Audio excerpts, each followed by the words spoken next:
Good morning, sir. Good morning. Are you a watchmaker?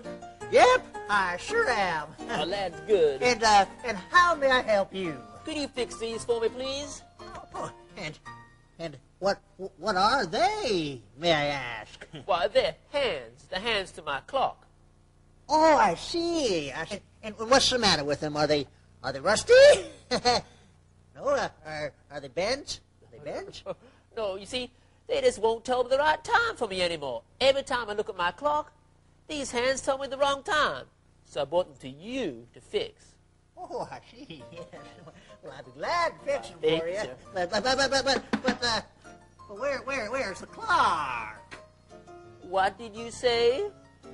Where's the clock that the hands are from? Why, the clock, that's back home. There's nothing wrong with the clock. It's just the hands.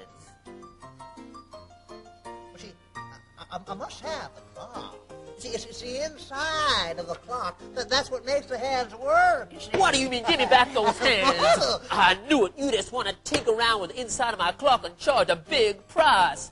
I'm going to go find a reasonable watchmaker who doesn't want to tinker around with the insides and charge a whole lot of money, but will just fix the hands for me. I'm going. Imagine that. Poor fella. He's going to have a very hard time finding someone that'll just fix the hands until he's willing to give him the whole clock. Oh, some people. Oh, my.